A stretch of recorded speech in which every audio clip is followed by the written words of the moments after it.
of the day and the members of parliament because this government opened up whereby not only the government recommend members to school board, but it is done by members of parliament. Because in my constituency, we are represented by a PNP, MP. The MP recommend pure PNP to the school board, you know.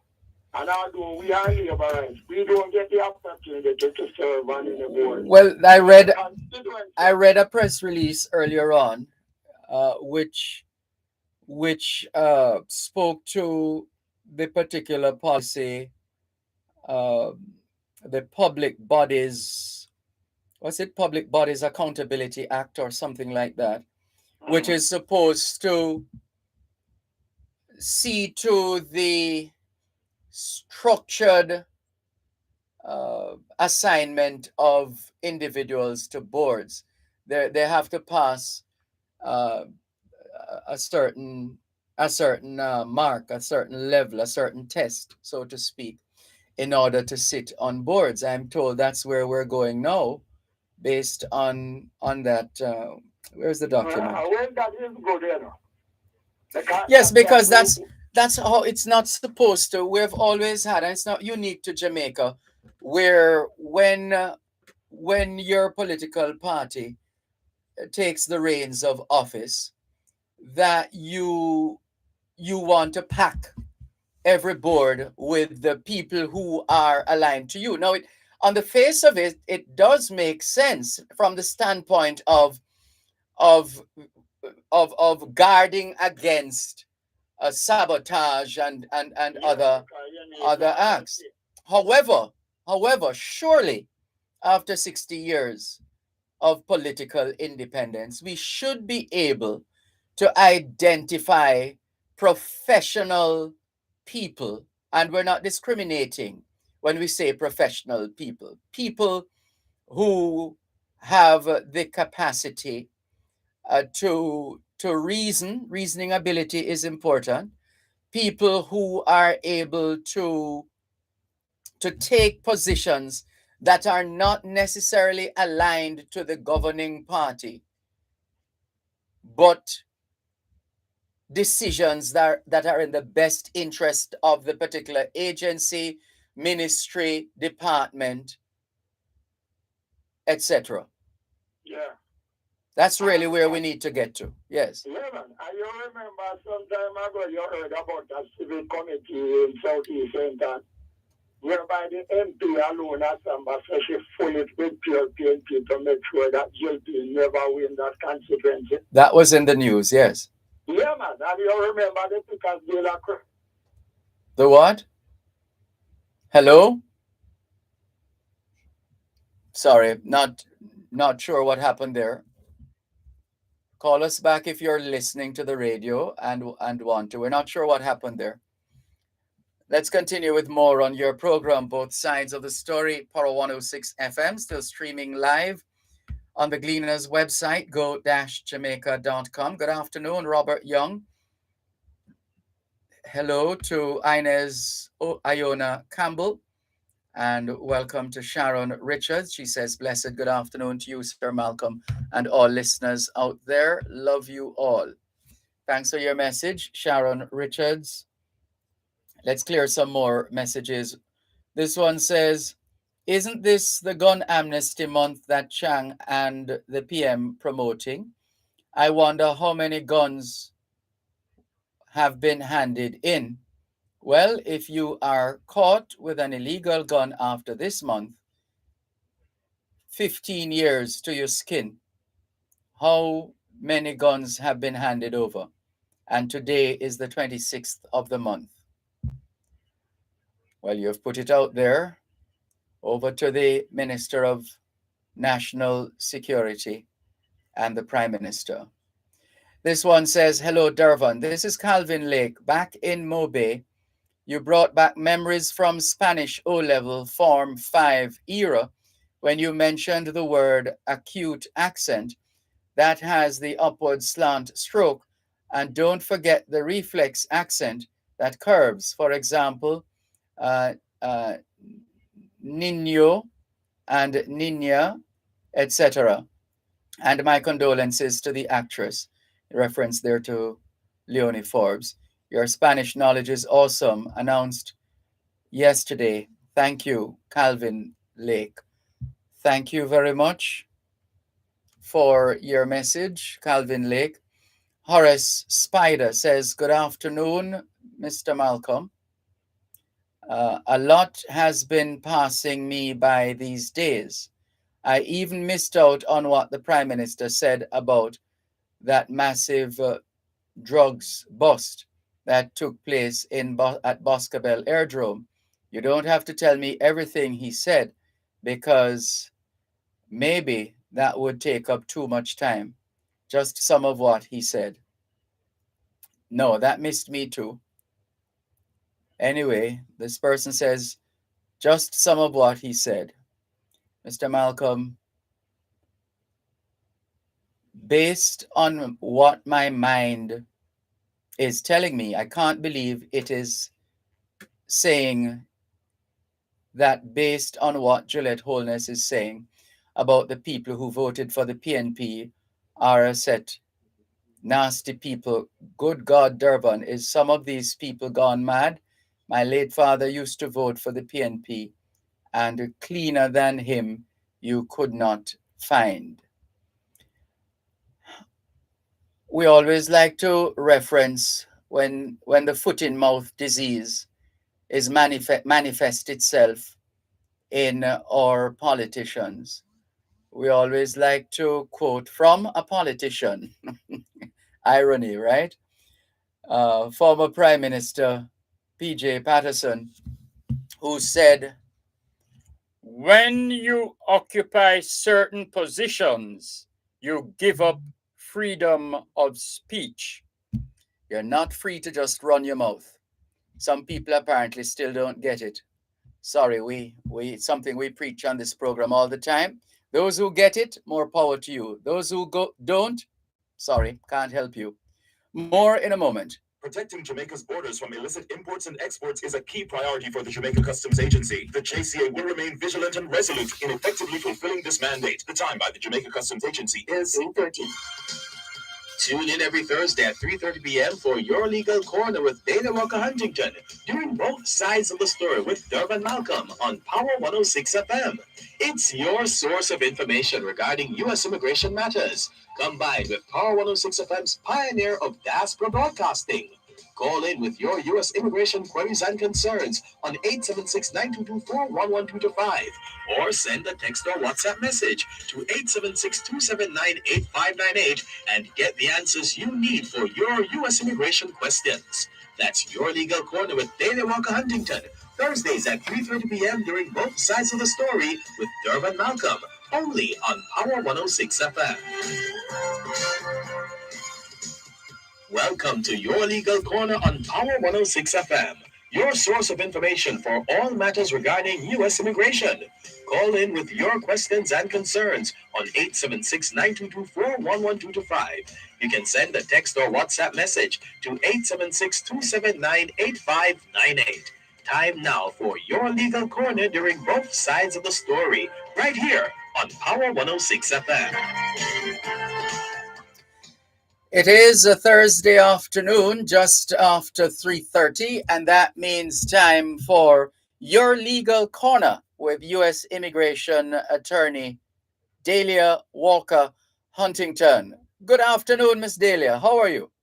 Good afternoon, Mr. Dervan. I'm doing well. How are you doing? I am fine, thanks. Thank you so much for joining us as usual. Looking forward to another informative session. And in fact, there's a message that came in long before this program started.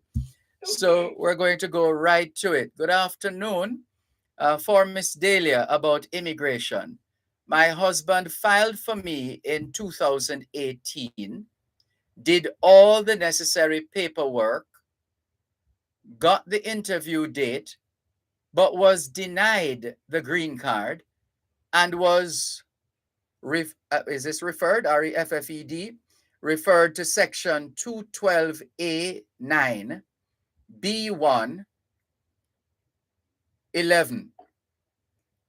And yes, so she has, well, he or she has 212 and then in brackets, in parentheses, the letter A, and then another brackets again, the number 9, and then in brackets again, B1, and then in brackets 11, and was told that was told that I'm eligible for a waiver.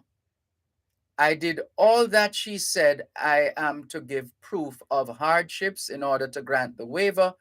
I did, but did not get any answers from that time. Can you advise me on what steps I can take next, please?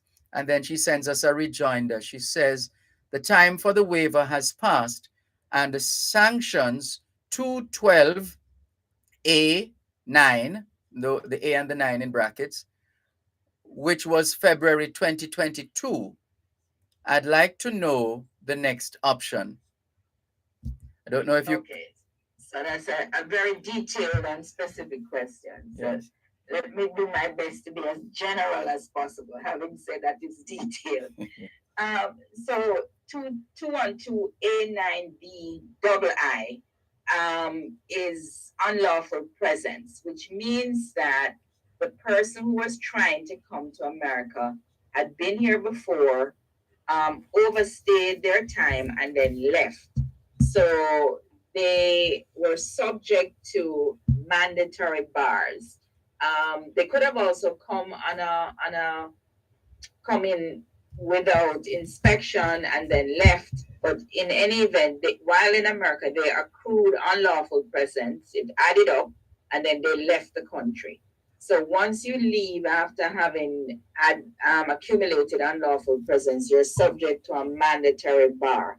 If you overstay for 6 months, you're subject to a mandatory 3-year bar. If you overstay or accumulate unlawful presence for a year or more, you are subject to a mandatory 10-year bar. You can overcome that mandatory bar by applying for a waiver and demonstrating that your absence from the U.S. is an extreme hardship to your petitioner. So this sounds like a spouse situation, husband and wife. So one had unlawful presence, left, and now is having a hard time to come back. So the waiver is generally called a hardship waiver. It has to be presented to USCIS to show that the person who is filing for you is experiencing extreme hardship. That would only go away if your, in this case, spouse in Jamaica were to come to America. You also have to demonstrate why you can't go to Jamaica and live with the person. So when that package is put together, including a form, evidence, and sent off to USCIS, they tell you there's a certain amount of time that they take to process petitions filed at certain places. So I'm assuming from the letter that this person checked online and saw that their waiver should have been decided by February of this year, and it has not. So if that's the case, then they need to reach out to the service center where the waiver was sent and to say to them that it's outside of the processing time, and ask what is the status. That would be the next step, to contact wherever the waiver was sent, advise that it's outside processing time now, and say, well, what's going on? What is the status? All right. Thank you very much. Listeners, if you're just tuning in, you're listening to Delia Walker Huntington, U.S. immigration attorney, on Your Legal Corner, aired every Thursday at 3:30 during both sides of the story here on Paro 106 FM.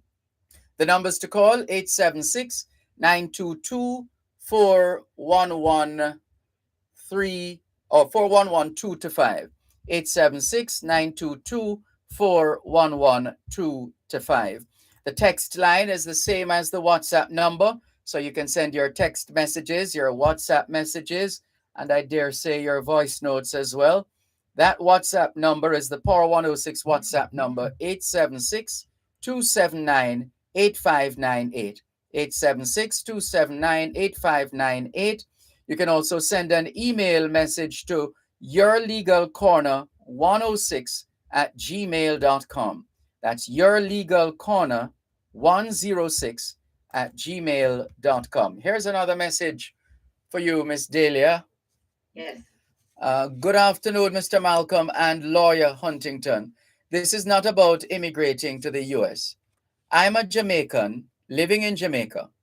I'm contracted to a US company to conduct audits, 2 to 4 days duration. I normally audit in Jamaica. I have a US visitor visa. Would it be okay to accept an assignment to do an audit in the US? No, the answer is no, because then you'd be working in the US for pay, and that's a violation of the B1, B2. If he or she wants to come to their company in the US for training, for observation of how they do audits in the US, then that's fine. But you cannot come to the US and work on a B1, B2 and get paid for it. That's quite clear. Thank you, Miss Delia. Yes. Let's go to Very the good. let's go to the phone lines again. 876-922-411-2 to 5. This is your legal corner on both sides of the story. Poro 106 FM. Good afternoon. Good afternoon. Good afternoon. Go ahead, please. Miss Delia Yes. is listening. Okay. I have a sibling that filed for me from Uh-huh. 2013. I have a sibling that filed for me since 2013. Yes. She had got a letter from the NBC and she sent it to me, a paper from the NBC that she had sent to me. Yes. Yes. So I am asking Mm-hmm. if that is nearby or I am still waiting. I know, Mama, you're gonna have to wait quite a bit longer because that category visas are available for people who were filed in 2007. So you still have quite a number of years left before they get to So I want 2030. to ask a question. Suppose Mhm. I should get married while I am waiting. Would it do anything to the filing? No, if you marry somebody in Jamaica, Yeah. no, actually your husband and you will be able to come when the visa is available. So getting married in the sibling category does not affect the time frame.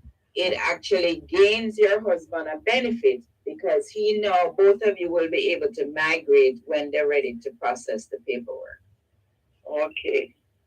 All Thank you. right. So get married. Make sure your husband has his get out his passport if he doesn't have it, and that the two of you keep your passports up to date and valid and be ready for when they start to process the paperwork. And at that time, you will have to notify them that you're married. Send them your marriage certificate, your husband's copy of his passport, and all of that, and get it together. Okay. Then. Thank you. All right. Have either of you ever been married before? No. Okay, all right, because if that were the case, then you would need your divorce documents as well. But if neither of you have been married before, then just make sure you have your marriage certificate and your husband have a valid passport. Okay? Okay. All right, Thank ma'am. you. You're welcome. All right. Good. You're listening to your legal. Sorry, go ahead, Miss Delia. No, I was Okay. just saying yes. Okay. You're listening to Your Legal Corner with U.S. Immigration Attorney Delia Walker Huntington during both sides of the story here on Power 106 FM. Any questions at all related to U.S. immigration matters, you have come to the right place. Let me see if this one is related. Uh, no, I don't think this one is a related matter. All right, so we're going to move on then, Miss Delia, to this business of considerations for widows or widowers of a U.S. citizen, and Yes. and where the widow or widower has no papers processed. Mhm. What are the options for those persons? So thankfully, there is an outlet for persons such as that. Sometimes the spouse has filed and they die in the middle of the filing, or you're married to an American citizen and they have not filed for you to migrate and they pass away. There is a provision for you to self petition as under a widow's petition. You will need to prove that you were married to the person, and that you had a relationship. Sometimes the US citizens are living in Jamaica.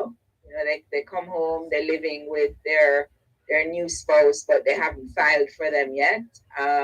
So they're living in Jamaica. You want proof that you were living with the person was living in America and you were living in Jamaica or whichever country, and they passed away without you filing or without them filing for you or the filing coming through, then you need to prove the relationship, just as you would that you're communicating with each other, where possible if one person is sending money to the other, if they've visited, they send gifts, photographs. If you maybe have a joint bank account in Jamaica or something, or the person in America has put you as a beneficiary on their insurance or their retirement account, things like that. Every case is different, so you have to think through what it is that you have to prove the validity of the relationship, and then you can self petition for permanent residency for you and your minor child. How common is this situation? It happens. I would say, in my office, several a year, but this happens.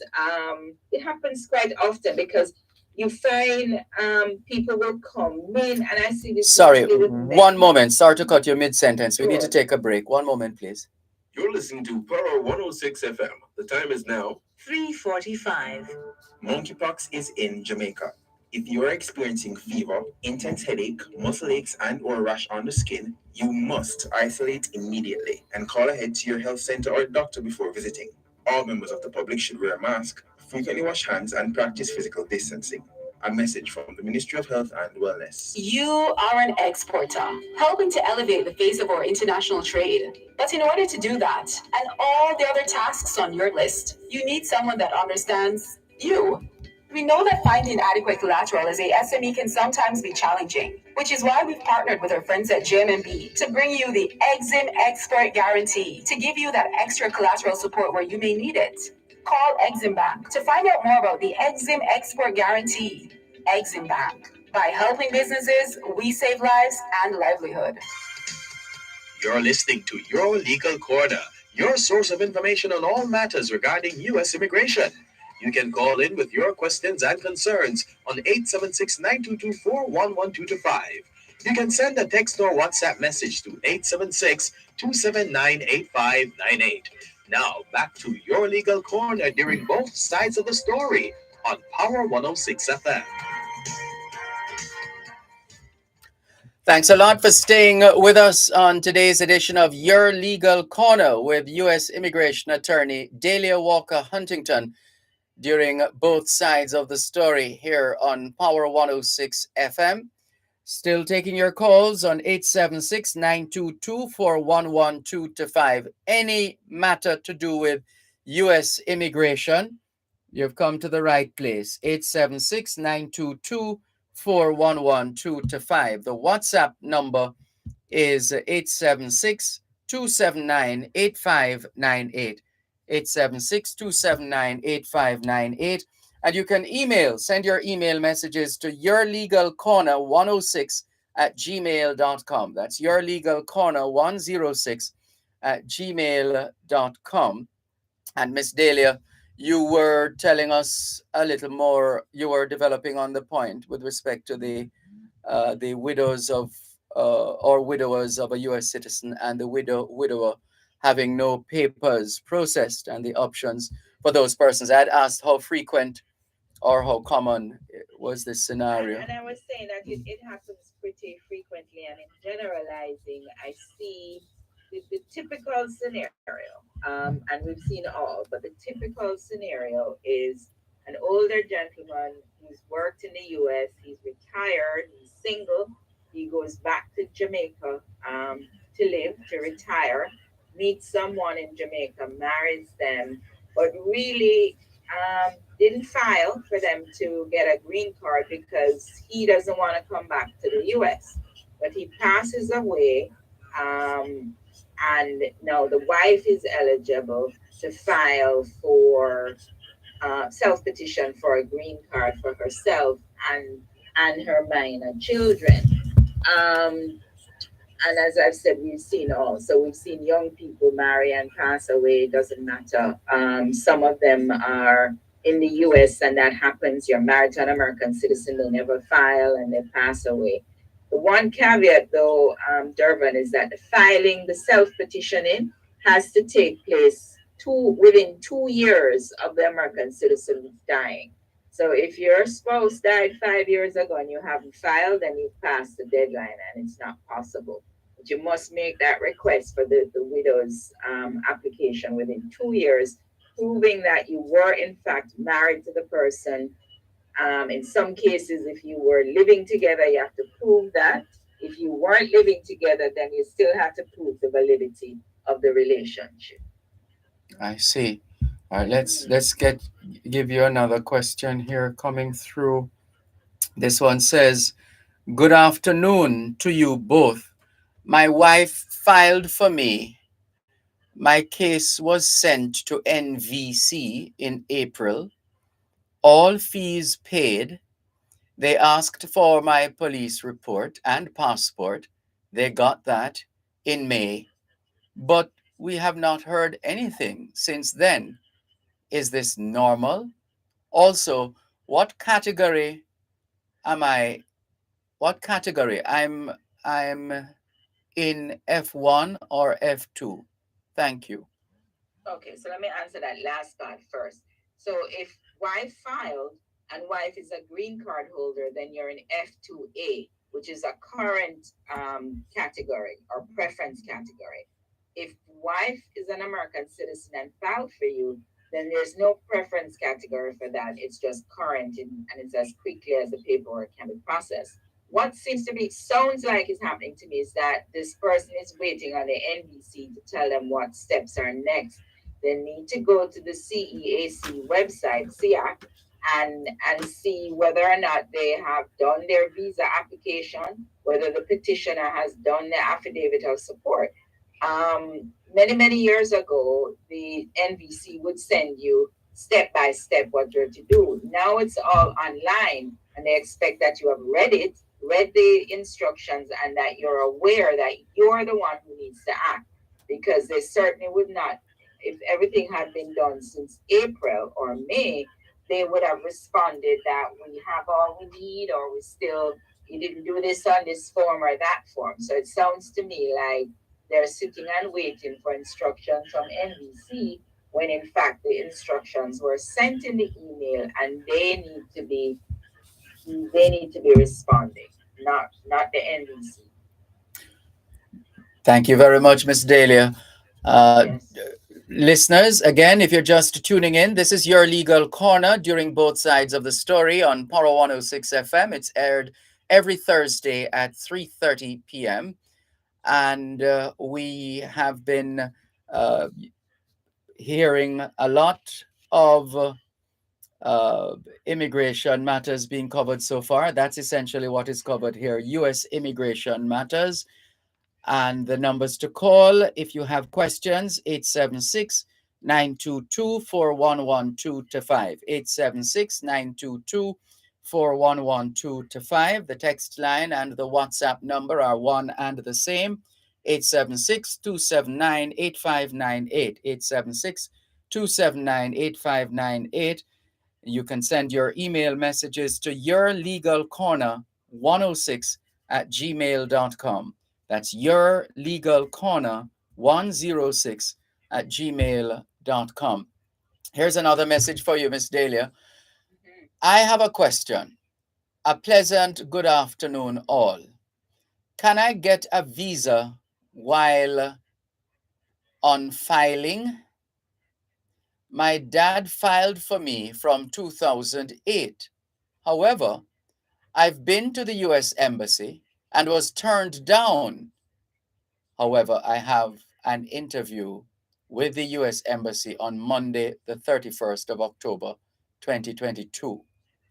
I'm a student attorney and did some research and found out that there's no law that stipulates that you cannot be granted a visa if on filing. Just want to know if I'm correct. Well, there's also no law that says you must be granted a visa. So when you apply for a visa, whether you're on filing or not, it's at the consular officer's discretion whether or not they grant you the visa based on their subjective determination that you are going to return basically after you're given the visa. So when you're, because everybody who applies, there's this presumption that you intend to migrate, meaning that if you get the visa, you're not going to come back. The presumption increases when there's a pending application. And especially if you've not had a visa before and your ties to your home country is not as strong, the thought is that you're going to get the visa and not return.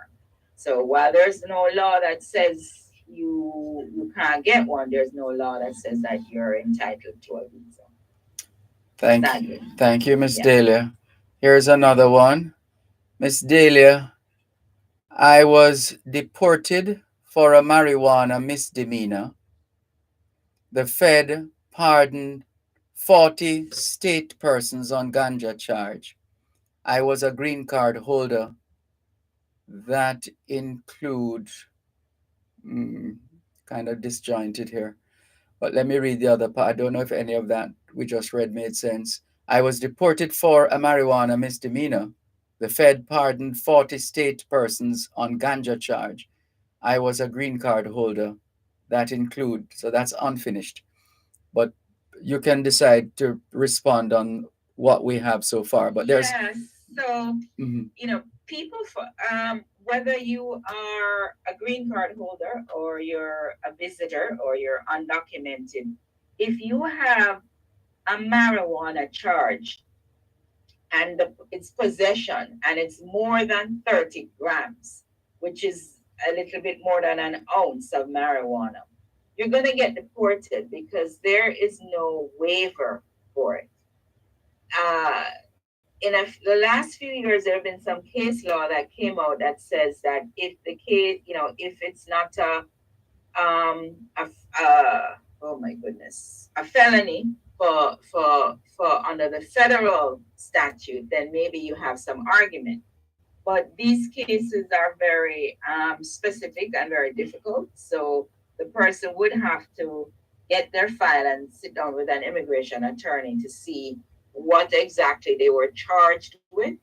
But as a basic rule, any possession over 30 grams is going to get you deported or going to get you barred from getting a green card. Because sometimes we see people who have been convicted in Jamaica of possession of marijuana, but if it's over 30 grams, then they're not going to get the green card and there's no waiver for it. If it's under 30 grams, you'll be denied the green card, but there's a waiver for it. But 30 grams, over 30 grams, there is no waiver. So it becomes a very, very life altering mistake that people make in their lives when it comes to marijuana possession over 30 grams. Thank you. Here's another message. Good afternoon, Dervan. I would like to ask a question. My mother filed for me and my kids, and they gave us our package. But my brother went into the embassy after me and my kids. They detected that my mother's birth paper was not genuine, so they called us back for our packages and called me back for mine, but kept my kids, as in her kids, the papers perhaps. What can I do? Well, we need to find out what they mean by mother's birth paper not genuine. They need a lawyer to get involved in that. What does that mean? If mother is in America and mother would have had to show her birth certificate. Maybe mother is here before we went to the computerized one. We need to get to the bottom of why is the mother's birth certificate not genuine, or is it that some mix up with the name on their documents? What is the problem? That's too general. But Dervan, we run into these problems with birth certificate issues because as you know, 20 years ago, it was a handwritten birth certificate. People were registering children and not registering them at RGD, just issuing these bogus birth certificates. And people were able to migrate based on the handwritten ones. And we see now people trying to get the computerized one, and there's no record that they were even ever registered at RGD, 30, 40, 70 years ago. So they ought to not just take this line down, and I certainly can't give them any definitive answer over the phone. They need to have a discussion with a lawyer to find out what does it mean that the mother birth paper not correct. So, and what does it mean for the mother? Is her status now in jeopardy because she had a bogus birth certificate that she used many many years ago? There are lots of questions there and potential repercussions. All right. Well, perhaps the next time you're on your legal corner, we'll deal with those and other matters. Anything to look out for in the coming week, immigration Well, wise or otherwise, or election oh, wise? well, election wise, for sure, that has heated up tremendously. We're less than 2 weeks away from a general election in America, the midterms, where the US Senate and the US House of Representatives is really up for grabs. So it's very important. People tend to not vote as much in the off year in these midterm elections as they do when the presidency is on the ballot. But this is Sorry, equally Miss as Dahlia. Want to give you important. an opportunity to complete your thought. One moment, please. At Wellington Dental, they offer cleaning, filling, whitening, and other services for the entire family. The time by Wellington Dental is 4 o'clock. Back to you, Miss Dahlia. Yes, no, I was just saying these midterm elections are equally as important because the House of Representatives and the U.S. Senate is in the balance. And in order for us to have a pro-immigrant stance in both places, we need people to vote, and we need the people to vote in their best interests, and to ensure that there's enough of a majority that some meaningful immigration reform can take place outside of executive orders. And also very important to vote in your local elections.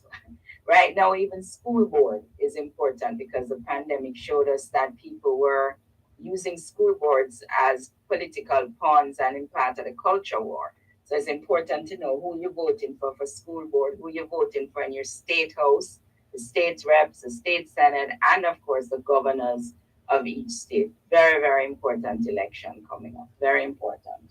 We'll be watching and listening. And Yes. just another rejoinder that came in. This, if you don't mind. Good evening. If a person has an expunged criminal record in Jamaica, should he declare it when applying for a non-immigrant visa? Yeah, you can't expunge your records from immigration. So you must declare all prior arrests and or convictions. You must declare it and deal with the consequences. Because if you don't declare it, then you're complicating matters by now adding a level of fraud to it by purposely omitting your prior history. Thanks a lot, Miss Dahlia. It's Okay. always a pleasure. Let's remind our listeners how they can get in touch with your firm. Sure. To reach me in the US, it's 954-963-8555. That's 954-963-8555. And we practice immigration throughout the United States and family law in Florida.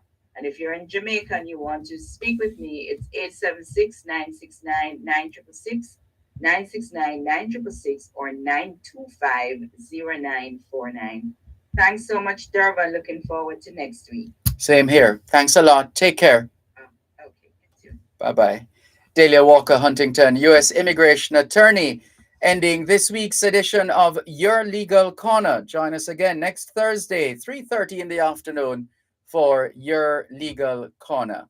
In the meantime, both sides of the story continues as we take more of your calls on 876-922-4112 to 5. We still have commercials. Oh, okay. So let's go on. 876-922-4112 to 5. The numbers to call. The text line remains the same, 876-365-3346. Now, this message or these messages we're about to read, let's share with you that we have in fact passed on the information to someone at the National Insurance Scheme, the NIS. So the matter, we have no doubt, will be dealt with. But here's the message. Good evening, Mr. Malcolm. My husband is a pensioner. We sent in his life certificate on time. I registered it.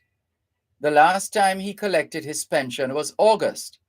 He got a new book in September. Without September check amount, but with October to sometime next year check. With October to sometime next year check. All right. All know Mr. Dervan. He cannot get September check. I went to the NIS office in Spanish Town, made many calls to Social Security in town, and all know nothing. What about the 10,000 government promised pensioners who get below $15,000? These people not doing their jobs. Mr. Dervan, can you get someone to talk to find out why people in the NIS offices treat older folks so badly? Don't they know they will be getting older soon? Yeah, not good at all. But as we said, we have indeed forwarded your information, your messages, and also your contact number to a representative of the NIS. Please let us know how it goes. And what's this one now? Yes, they did say, oh, this is in reference to one of the questions that came in for Delia Walker Huntington on Your Legal Corner. Yes, they did say that they received the police report and passport. Also, my wife submitted all documents that were required. Also, can she repeat where we can check? All right. Let's go on. This one says, good day, Dervan. Big up yourself. I'm not surprised that Chris Tufton's not reporting would turn into a political football. I strongly agree that Minister Tufton should have communicated the issue, but knowing him, he likes to get things done before he makes an announcement. I'm happy he didn't mention that they weren't real babies. I'm also happy he's making himself available to the public. I can forgive him for not communicating earlier because this minister is one of the hardest working I've ever come across. Like him or not, he is the best and most hardest working health minister. If the prime minister asked him to resign, that would be foolish. What he did is not egregious to warrant what most comrades are asking for. But then now, how do you know it's only comrades who are taking this position? How do you know some of these are not independent-minded Jamaicans who are taking this position? Anyway, that's a part of your message. The rest of it says, just love Jamintel. Sounds like his credit ran out. Can you please get him back? Because he brings another side to the almost one-sided conversation. Well, he's free to call back. We're not sure what happened. I don't think we have a number to call him back. But let's go back. Let's go back to the phone lines. 876-922-4112 to 5. Good afternoon. Thanks for calling. Good afternoon, Mr. Malcolm. Good afternoon. I'm calling from Westmoreland, you see? Welcome. My name is Aaron Lapras. I am a pensioner, NIS pensioner. I went to Panama Post Office today, and I collected check for the cash grant that the government promised. So I don't know how people I get my own today. Well, more power to you. Maybe you can share the information as to what you did. That You know, that I did nothing more than go to the post office, ask for the mail, and I collect my mail a check, and I went to the bank and checked it. all right. So I just want to make everybody know that it's still there, and if I'm not getting the match, we'll get it, you know? All right, we hear you. All the best. Okay, Mr. Malcolm, I listen to your program every day, man. Thank you very much. Thanks for the call. Take care. This is your program, Both Sides of the Story, Power 106 FM. Good afternoon. Thanks for calling. Yes, good afternoon. Oh, it's been a while. Good to hear you again. Yeah, but it's a long time and I don't hear your virgin call you. I don't know why. Who's that?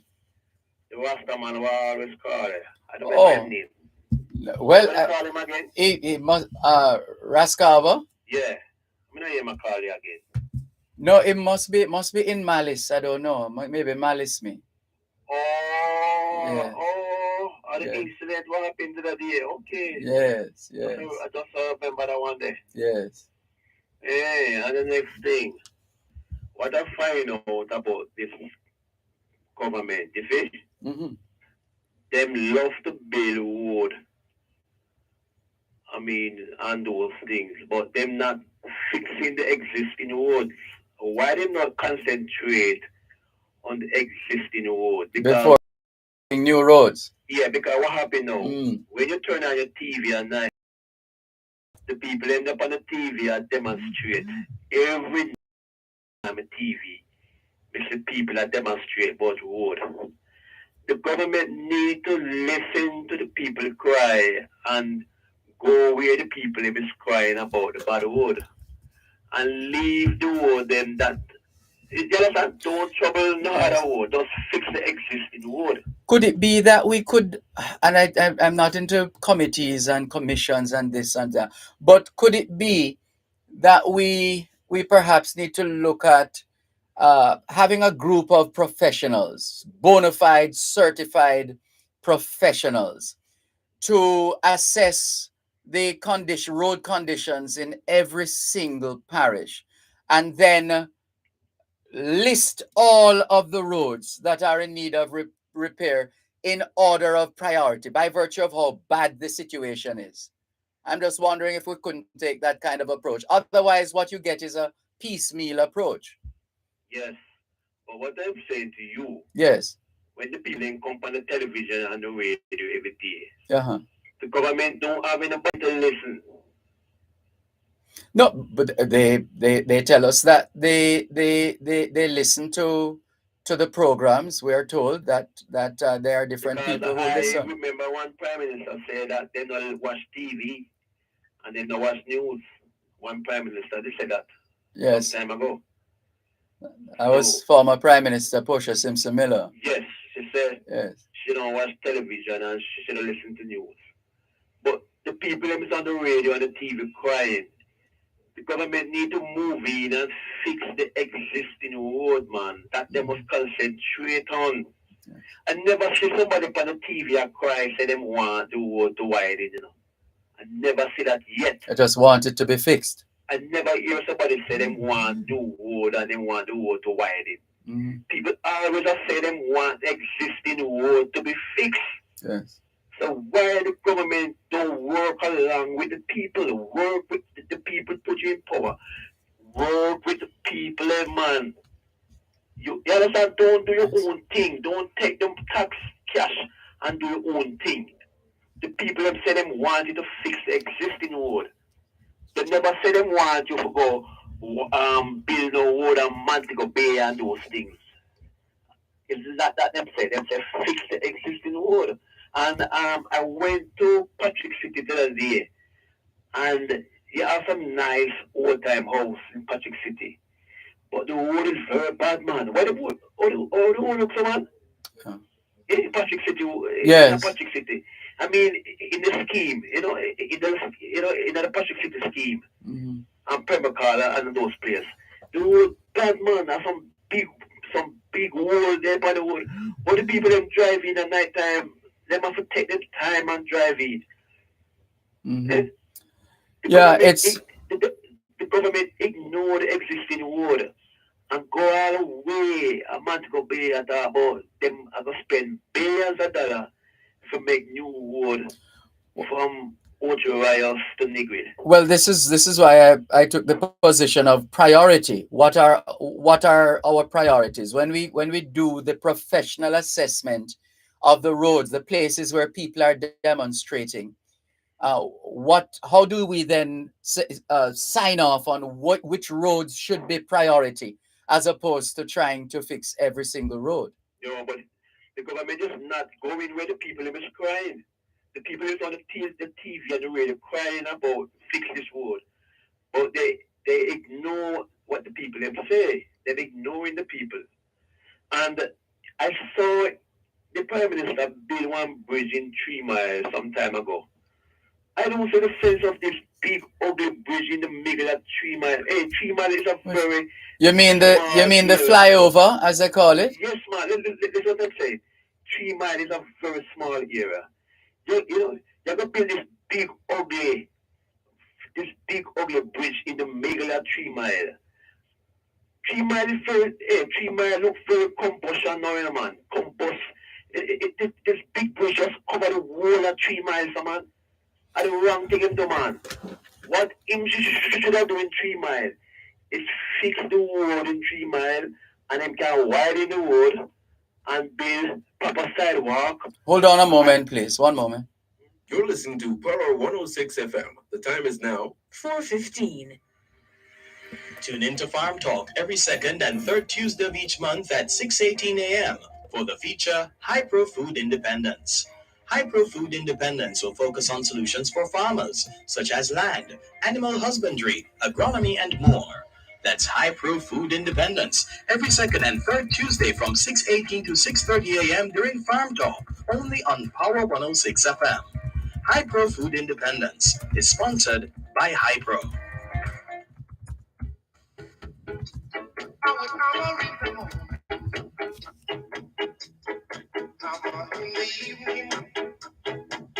All over this land, I will hammer out danger. I'll hammer out a warning. I will hammer out blood. Thanks a lot for staying with us here on your program. Both sides of the story, Power 106 FM, still streaming live on the Gleaners website, go-jamaica.com.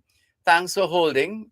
Please continue. I was saying, that flyover that them built in 3 Mile, it cost billions of dollars, right? And the flyover is very short. It's nothing that going to carry you from one end to the next end, like 2 Mile. It's as you go over the flyover, so you reach at the next end very fast. And the flyover is just big and ugly in the middle of 3 Mile, man. The place get so miserable, man. 3 Mile is too small for that big, odious looking something, man. You understand what I mean? Yeah, well, it is in place. No chance of it being removed anytime soon. And right now, the flyover want to paint, man. Or them keep it like that because it want painting. It just them don't paint it. They just make it stay like that. This big ugly concrete structure in the middle of the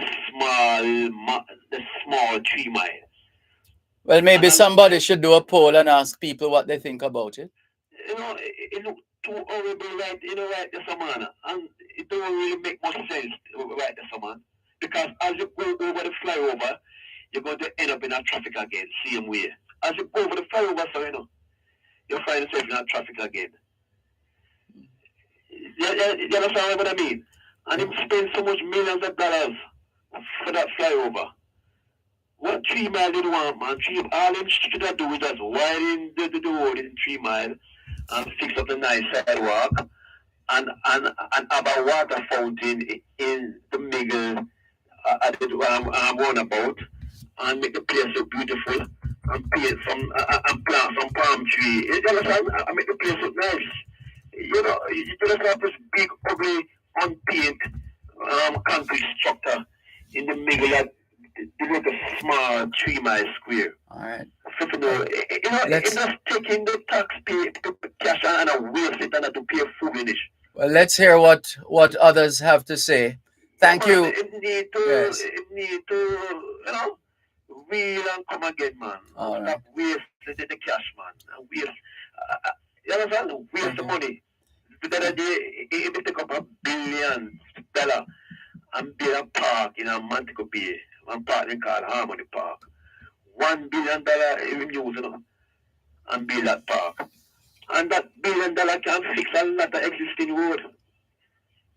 Yeah, well, you're not going to get around these things or get away from these discussions, because there are always those who think otherwise. There are those who think, yes, for example, Emancipation Park.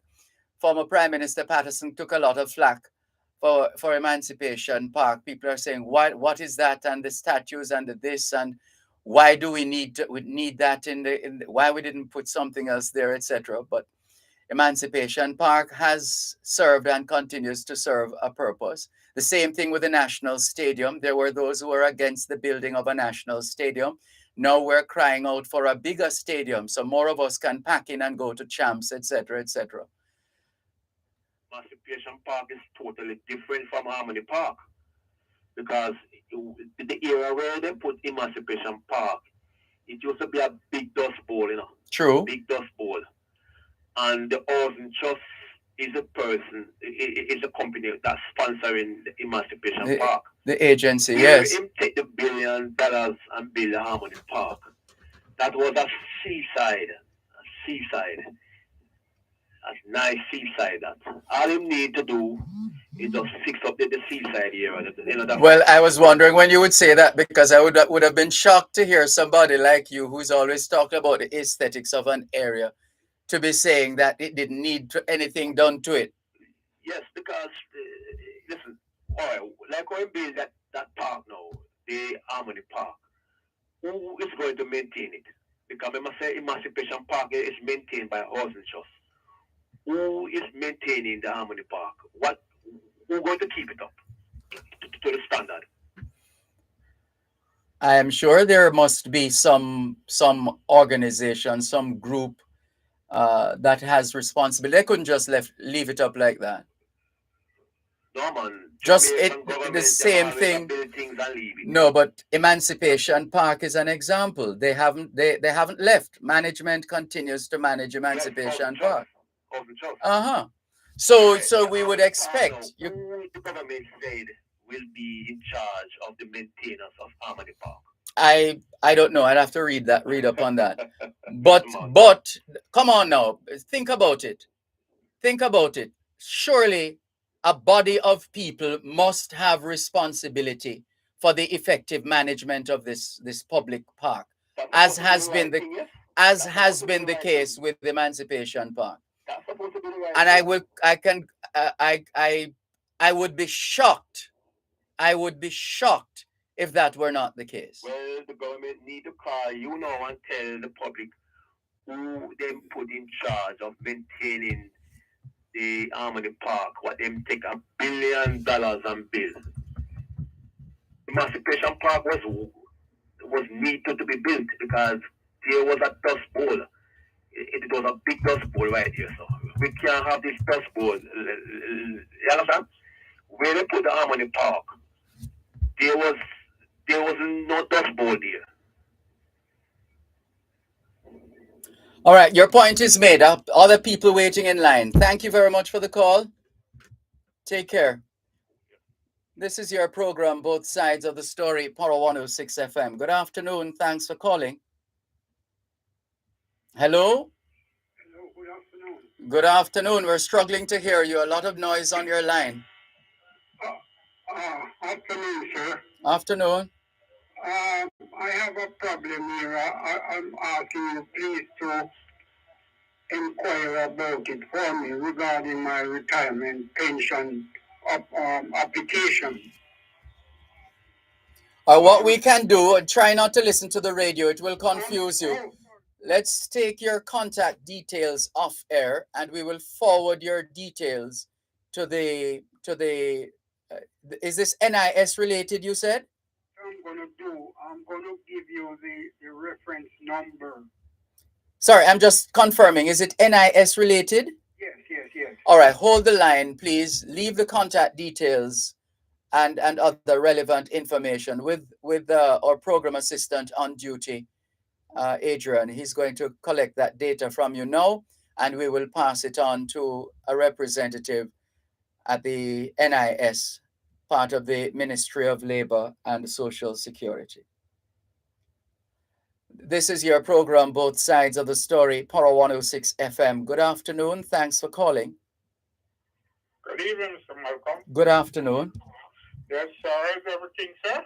We're giving thanks for life. And you? Blessing, man. Blessing. Give praises, giving praises, Mr. Malcolm. Yes. Hear me now. Me not a bright youth, No, don't go there. I don't like when people do that. Don't do that. Don't set up yourself like that. You are a child of the universe, as Desiderata says. You have a right to be here. You have a freedom to express yourself. You don't need to put in any disclaimer. You just go ahead, express yourself, and those of us who listen will hear and come away with whatever conclusions we want to come away with. But don't undermine before you start. Please. Just go straight ahead and speak your truth and speak it clearly. Right about the government of Jamaica, Yes. You see, me was a government, and me come in and power, Mr. Malcolm. So me have to go in every hospital, every police station, and all the prime minister and see how the place them situate and deal with everything. And go in at the hospital, walk every ward, see everything we're in there. So go every police station, see what go on there, so everywhere, and check everything, and put my people them at work to deal with certain things if it's not right. Because right now the hospital them run down. I'm going to say them I use money and bill up all sign. Them not to set up the hospital them for the poor people them that them can go, man. Anybody sick can go in there go get good medication, man. And set up the place. See, and that me I look on in a boss. I say, me as a prime minister, man, would have to set up the people them who vote for me. And make them comfortable. And see that everything right. Only the people who vote for you? No, man, the whole Jamaica, man. That's why I said we are going to every hospital, Mr. Malcolm. No, but what you said a while ago is to fix up the people who work for you, who vote for you. Hospital, so the machine, them, so the equipment, them we need. That's when people go there, them can get comfortable, look after. Because you say if you're GLP, and you're PNP, and you do the good thing, you win everybody, sir. Just do your work. Yeah, and you win everybody, man. Because them say this money I do good enough. Yes. But I don't see them I do no good, Mr. Malcolm. Because the hospital them run down, machine them broke down and thing. And I see them spend money and refurnish all airport and thing. And them find no cocaine there, you don't hear a word about it. But if we didn't hear a word about it, you wouldn't be talking about it. I'm glad to hear you still, But the people them now around the country, right? So what do you think? What do you think should happen now then? The checks of them should have go around, man, and check out every little thing for the people, them, man. The fire brigade station or the fire brigade them stay. But Mr. Mackenzie, Minister of Local Government, will tell you that they've been building fire stations and rehabilitating fire stations. They just opened a new fire station in St. Thomas, for example. Brigade in there. What's that? They're not putting a fire brigade in there, sir. What do you mean? No fire brigade truck in them. And rubbish truck. Not even rubbish truck, you have some more answer again, sir. No, but so you're saying they built a fire station and there's no fire engine there? There's no fire truck there? That's what you're saying? Spanish Town Road, there's no fire truck in there. Probably an opportunity on a fire truck neither. Is it that they don't have any fire truck or they're on the road doing public awareness because this week is Fire Safety and Life Week? Well, I'm not saying nothing more, sir. Right now, Mr. Jamaica gone. Not even bus you have to take from the road, you know. So how are we going to bring it back? You have to find a good leader. How do we do that? A good leader. Do you see any good leader in Jamaica right now? Who do you regard as a good leader right now? I mean, I see none yet, sir. Okay. I like one come up, You could have taken the job, You're good.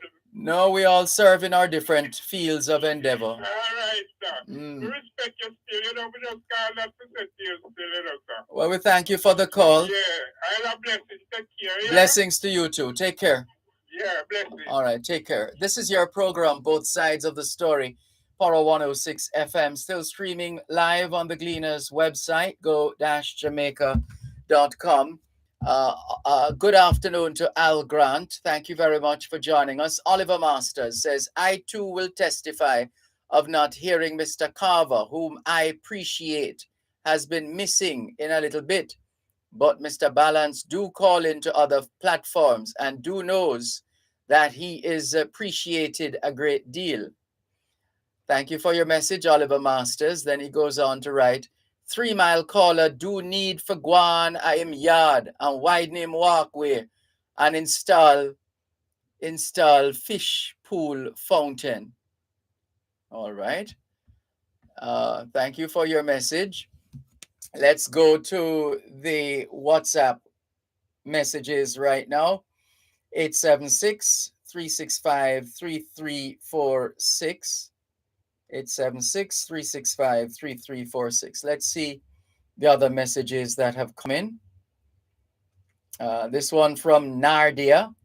Nardia says, good afternoon, Mr. Malcolm. You have a blessed day. Thank you, Nardia. And we have more messages after the break. You're listening to Power 106 FM. The time is now 4:30.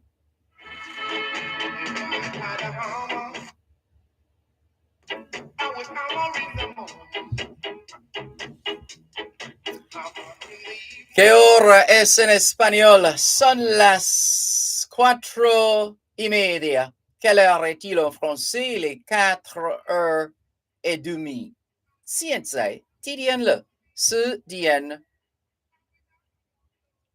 Well, the time just changed. Let's go again now. So it was 4:30. It's now 4:31. 5点加29分.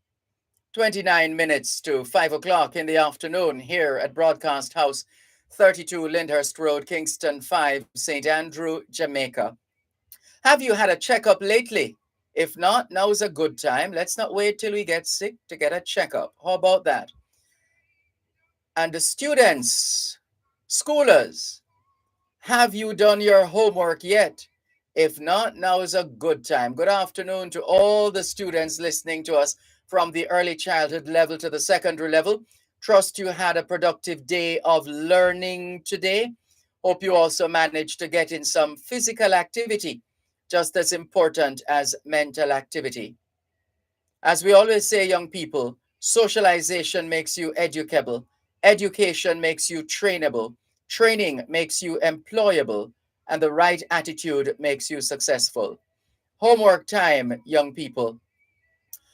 And parents and guardians, do you know where your children are? Are they where they're supposed to be? Doing what they're supposed to be doing? It's a good time to check up on the children. A good time for us to continue with more on your program, Both Sides of the Story. Power 106 FM. Here's a message. This one says, hi, Mas D. Most of the people who are calling for Chris's resignation are those I'm asking. Let me try that again.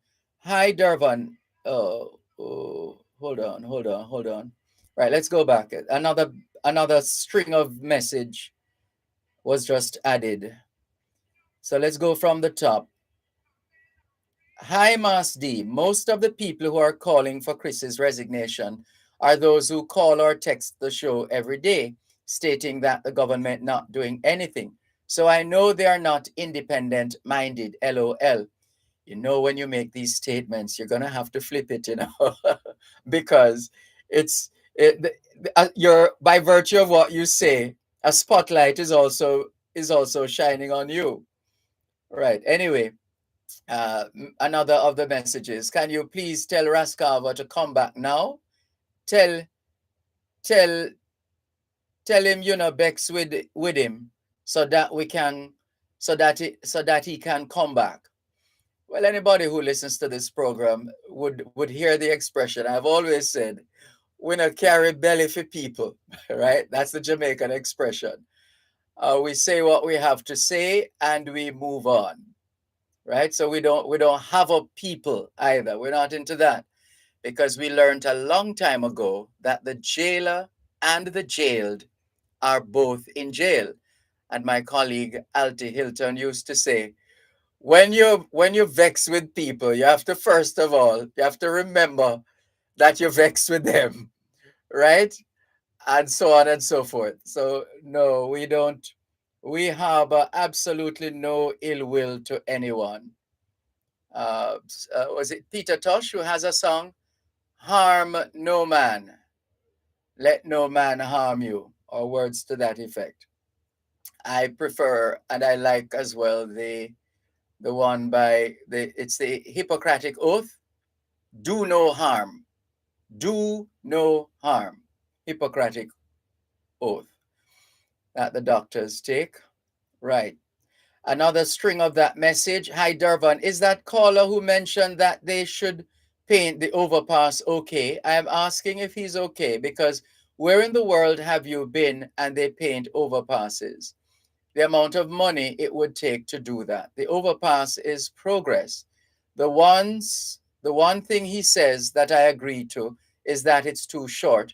We need a lot more overpasses because there are no land spaces to expand the road. All right, thank you very much for your multiple messages. Here's Crocs in Black River. He has sent us two threads of messages. First one says, greetings. It is a great improvement for Dr. Tufton to have answered questions from the media about the bacterial outbreak at Victoria Jubilee, even if in doing so, he seemed to have been having an adversarial relationship with the full truth. From previous experience, he would have simply said, none of your business, from Crocs in Black River. And for those who follow the news, they would get that, Crocs. The next part of Crocs's message, a question that none of our trained journalists has contemplated or seen fit to ask is, did the medical personnel at the hospital inform the affected mothers of what had caused the deaths of their infants? I suspect that this may not have happened because it would have been impossible then to maintain the apparent cover-up. Crocs think there was a cover-up. Thank you very much, Crocs in Black River, for your message.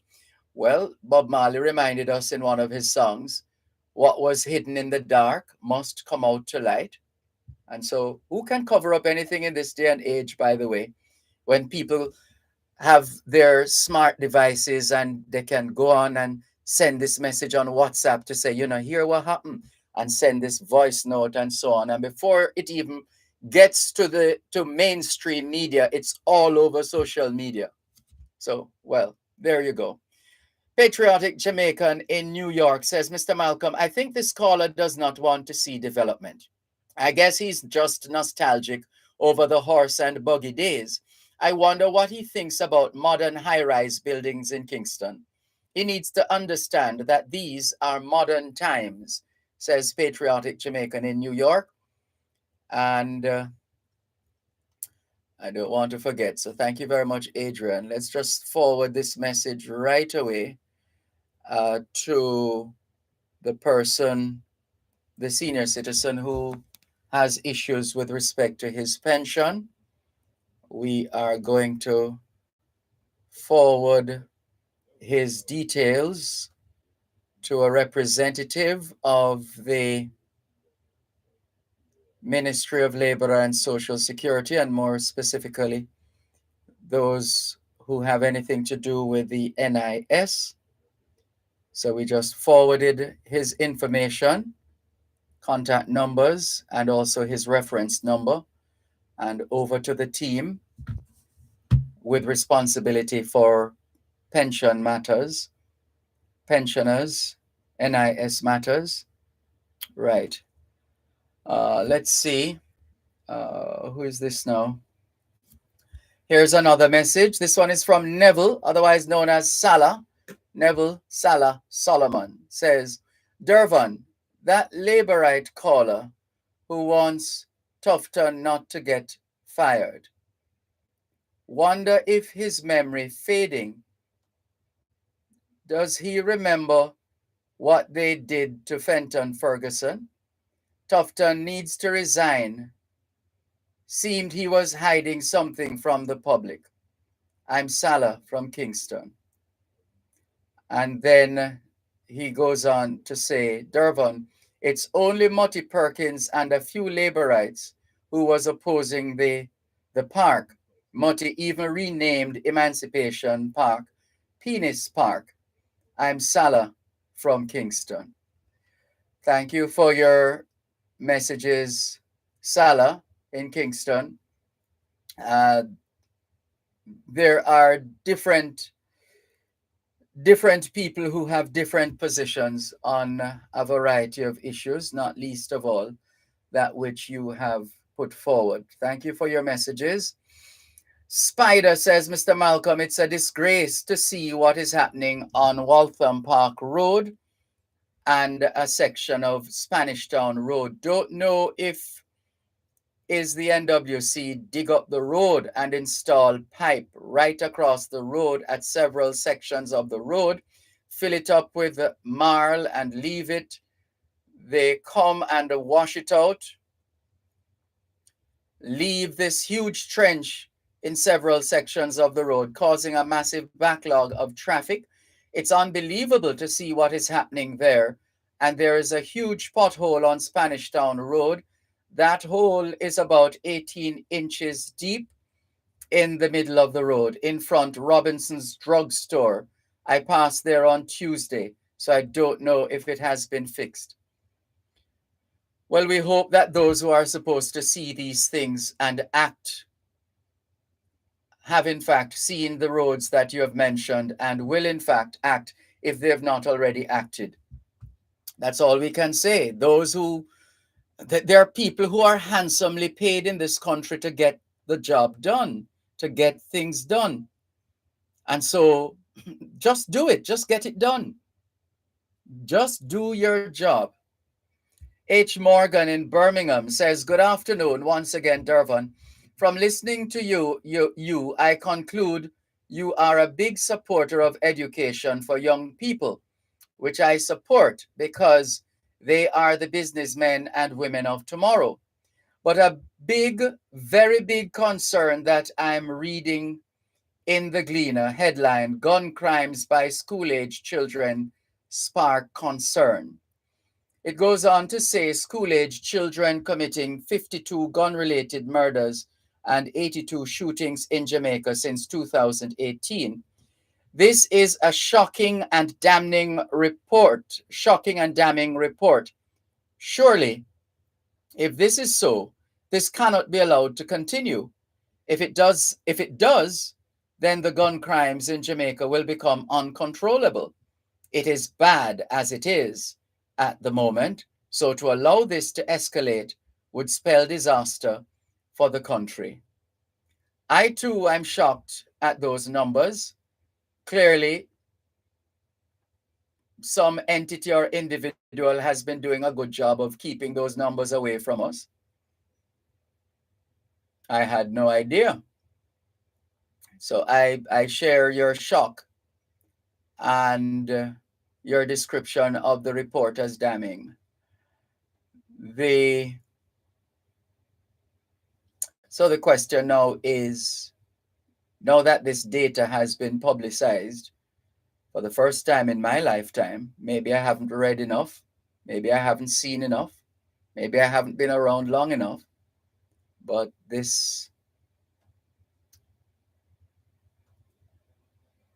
it should be quite instructive to see what we do with this information going forward. And that will tell us how serious we are. And this one says, Hi, Dervan. I think the controversy with Fenton Ferguson was because he said that the premature babies were not real babies. So that takes us back to the quote we like to share, that when you occupy certain positions, you give up freedom of speech. You're not free to just say whatever comes to your mouth. You have to be thoughtful, mindful, conscious, and conscientious before opening your mouth when you occupy certain positions.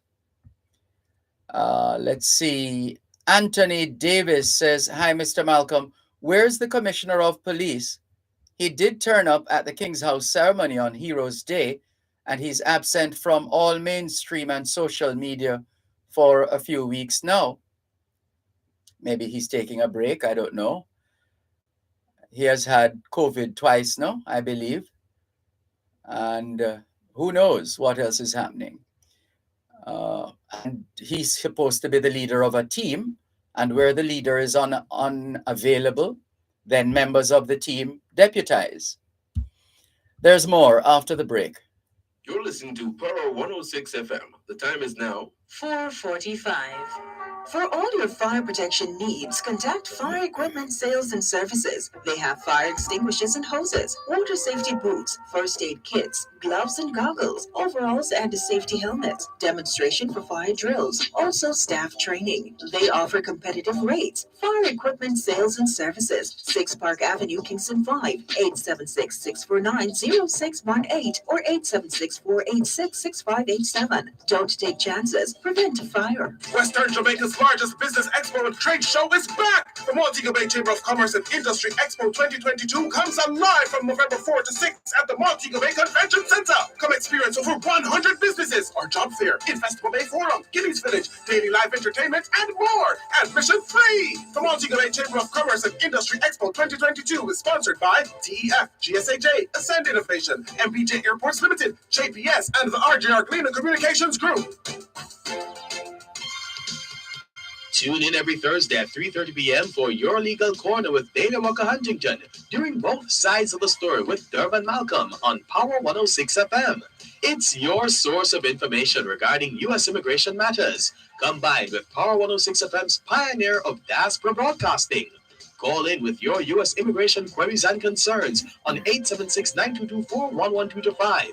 Or send a text or WhatsApp message to 876-279-8598 and get the answers you need for your U.S. immigration questions.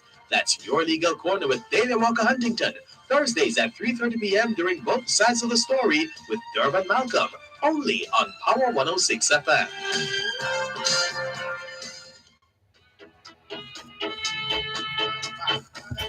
¿Qué hora es en español? Son las 5:14. Quelle heure est-il en français? Les 5h moins 14.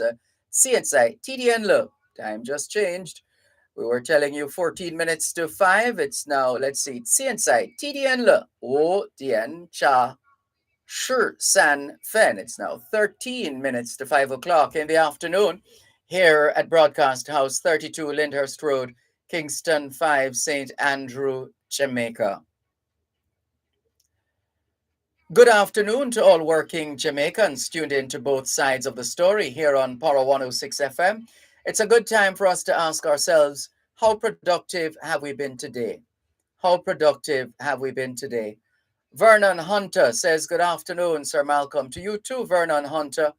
Oliver Masters says, you, Mr. Dervan, should be so ashamed of yourself. Be found guilty in offending Mr. Carver. Now he is so being missed by your listeners. Well, there's nothing to stop Rascarver from calling this program but himself. So we have moved on from that. Velta Wilson says, good evening, Mr. Malcolm and listeners. Good afternoon, Velta Wilson. Thank you very much for your message and all the very best to you. Let's continue. In fact, we're going to check out the messages now on YouTube,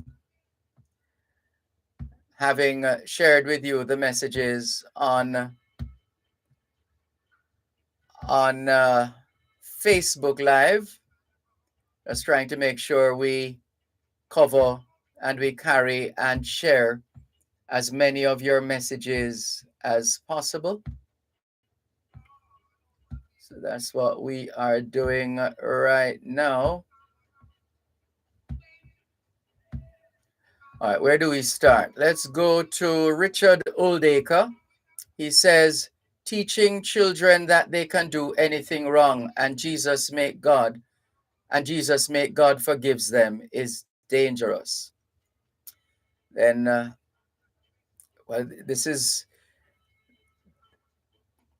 why we have to be so careful in the how we communicate, how we transmit certain messages to our children. But I don't know of any, I mean, for somebody to teach children that you can do anything wrong and Jesus, may God forgives them, is dangerous. Well, the person who says that is a dangerous person, whoever puts forward that position. That's quite dangerous. Richard Oldacre says, I think devotion is a way to indoctrinate so they can miseducate, chanting and calling down fallen angels on the children. Suppose they start jumping off buildings. It sounds like you were in the center of that unfolding and bizarre situation, Richard Oldacre. Care to share with us your experience, what you saw and what you experienced at the time?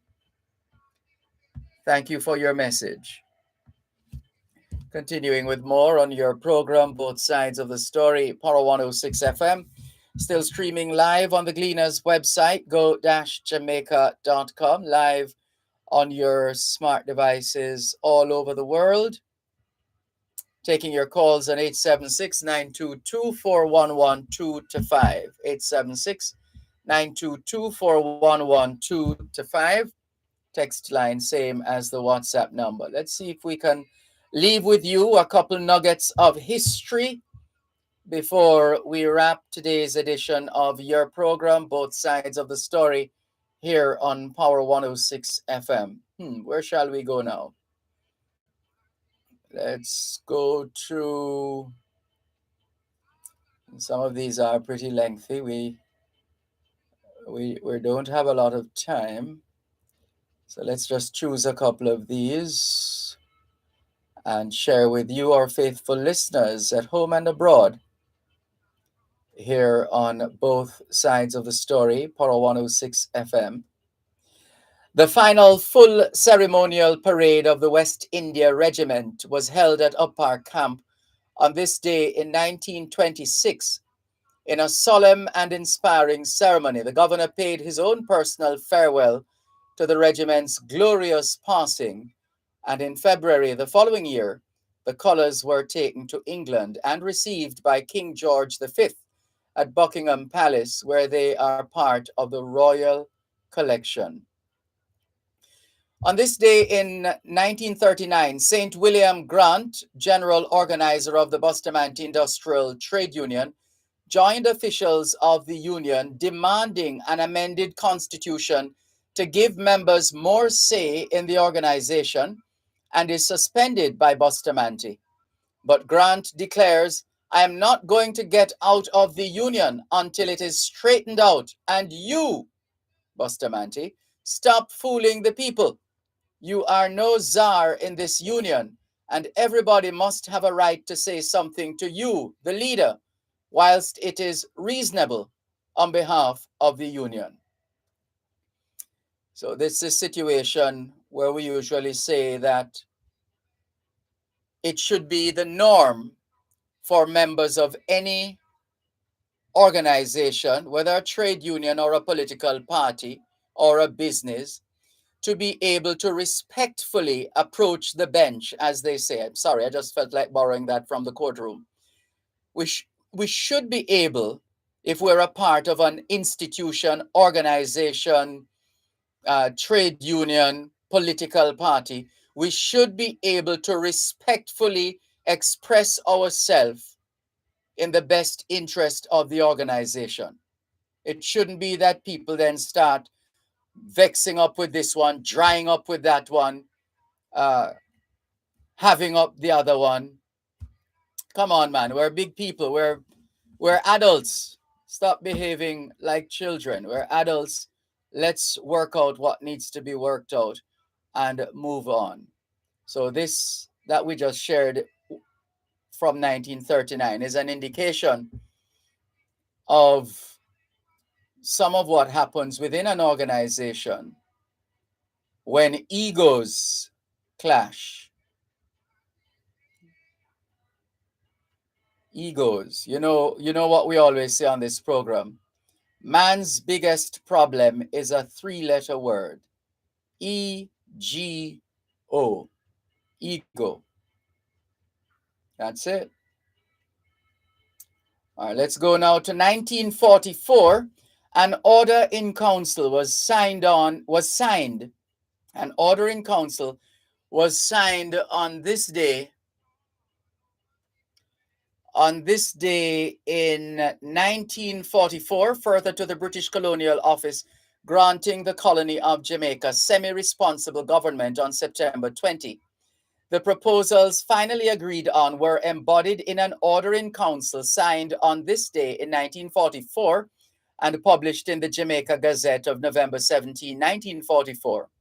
The introduction of this new constitution was celebrated in a formal ceremony on November 20, when it was announced that election under universal adult suffrage to the new House of Representatives would take place on December 14, 1944. With the new constitution, 663,069 men and women were now eligible to vote, a number in sharp contrast to the 66,000 electors who had satisfied the franchise requirements in the previous elections of 1935. And can we give you just one more perhaps, or two more? Maybe just quickly, let's go to 1955, a boycott of breadfruit by Higglers and other customers in the Slipe Road area of St. Elizabeth and surrounding districts forced farmers to reduce the price from 4 pence each to 3 pence. What's that? From threepence to threepence or something like that? Somebody help us with the with the coinage, pun intended. Let's go to 1957. On this day in 1957, Robert Lightburn, the great Robert Lightburn, industrialist, was selected as the Jamaica Labour Party's candidate for St. Thomas to contest the coming federal elections. This brings to 3 the number of candidates selected by the party, the others being Maurice Cargill for St. Mary and E.H. Wakeland for Trelawney. And let's see, looks like it's time. Can we thank you once again for the privilege of serving you on yet another edition of your program, Both Sides of the Story, for today, Thursday, the 27th of October, 2022. The moving finger writes, and having writ moves on, nor all your piety nor wit shall lure it back to cancel half a line, nor all your tears wash out a word of it. All things being well, Both Sides of the Story returns tomorrow afternoon, 2 to 5. Till then, this is Dervan Malcolm reminding all of us that every day is an opportunity to do better than yesterday. Take care.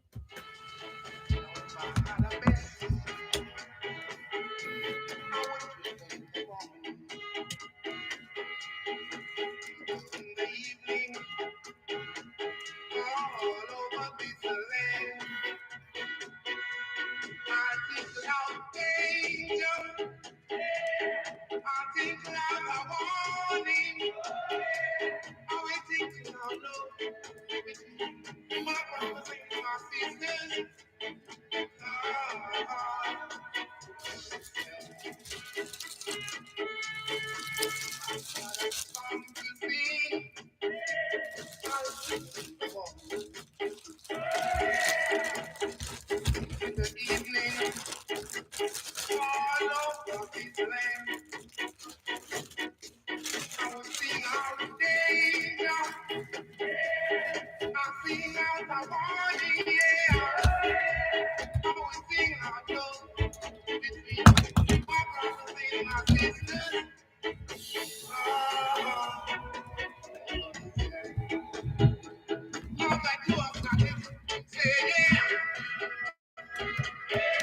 You're listening to Power 106 FM. The time is now 5 o'clock.